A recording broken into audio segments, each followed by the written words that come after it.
brought to you by Silver Pumps. Top quality और consistent performance के लिए सिर्फ सिल्वर पंप नाम याद रखना।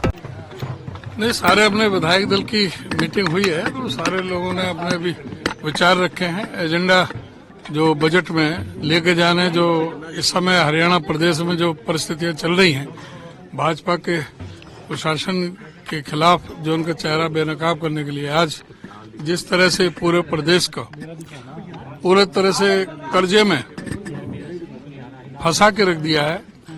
4,51,00,000 रुपए से अधिक का कर्जा है। आज हरियाणा में कोई बच्चा पैदा हो रहा है तो 2,28,530 रुपए का कर्जा लेकर के पैदा हो रहा है। आज पूरी तरह से इस सरकार ने जिस तरह से जो वायदे किए थे, आज उन एक भी वायदे को ये पूरा नहीं किया। इन्होंने कहा था कि 2,100 रुपए हम महिला को हर महीने देंगे। 5 महीने हो गए, अभी तक इस दिशा में कोई भी सरकार की तरफ से कोई पहल नहीं है। इन्होंने कहा था कि 8 अक्टूबर के बाद जो भी किसान का धान बिकेगा वो हम 3,100 रुपए क्विंटल खरीदेंगे।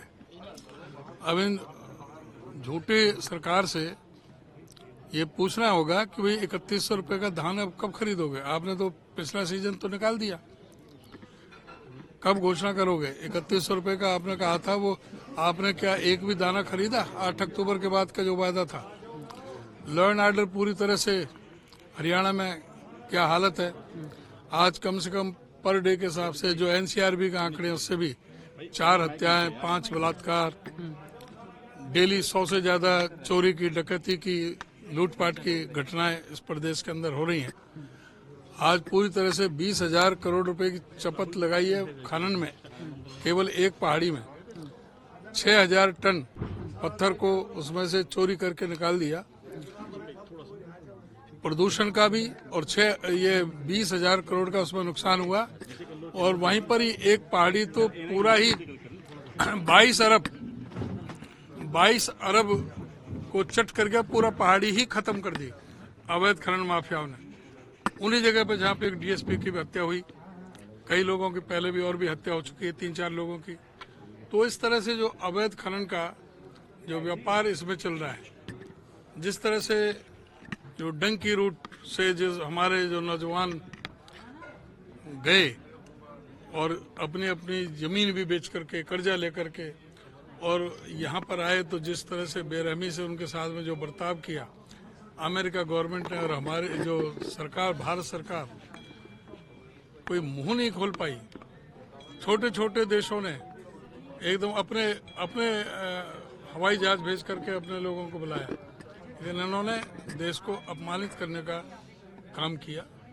सारे मुद्दे हैं, बहुत सारे मुद्दे हैं कि किस तरह से अभी जो इतना नुकसान हुआ है फसल का, ओलावृष्टि से, तेज हवाओं से सारी फसल खराब होगी। कोई ये स्पेशल गिरदावरी या कोई भी किसी तरह का वो कोई काम ये सरकार नहीं कर रही।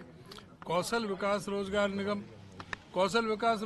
में 1.25 लाख लोगों को पक्की नौकरी देने का इनका वायदा था, अब उल्टे निकाल रहे हैं उसमें से। एक भी कोई नहीं किया।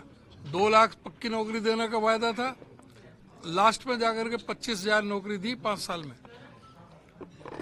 वो 2 लाख नौकरी कहाँ है? आज स्थिति यह है कि जो कौशल विकास रोजगार निगम में इन्होंने स्वीपर की जगह निकाली, जिसमें लगभग 40,000 तो ग्रेजुएट, पोस्ट ग्रेजुएटों ने उसमें अप्लाई किया स्वीपर के लिए। और जो दूसरे जो है अपने जो मैट्रिक पास और जो दूसरे +2, उन लोगों की कुल मिलाकर के 3,95,000 लोगों ने अप्लाई किया है। ये बेरोजगारी का ऐसा तमाशा बना रखा है इन्होंने कॉमन एलिजिबिलिटी टेस्ट का अब तक कोई किया नहीं। और जो था, जो पास है, उनके लिए कहा था जब तक हम नौकरी नहीं देंगे उनको 9,000 रुपये महीने देंगे। किसी को एक फूटी कौड़ी नहीं दी। तो ये जो सरकार हर मोर्चे पर फेल हुई है। बाकी जो विधायक अपने अपने इलाके के प्रदेश में सारी बात रखेगी, ये तो मैंने कुछ ये सारे मुद्दे बिना नेता प्रतिपक्ष उठाए जाएंगे। प्रतिपक्ष होगा, चुनाव तय हो जाएगा कल जब सदन में तमाम विधायक जाएंगे। नहीं, नेता प्रतिपक्ष का घोषणा है वो दिल्ली से हमारे कांग्रेस नेतृत्व द्वारा की जानी है।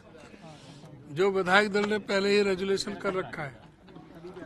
जब तक नेता प्रतिपक्ष का फैसला नहीं होता है तो जो फ्लोर मैनेजमेंट जैसे पहले था वैसे ही रहेगा। शमशेर गोगी का एक बयान आया था सर, उस पर कुछ प्रतिक्रिया देना चाहेंगे सर? कोई कह रहे हैं कि कोई प्रतिक्रिया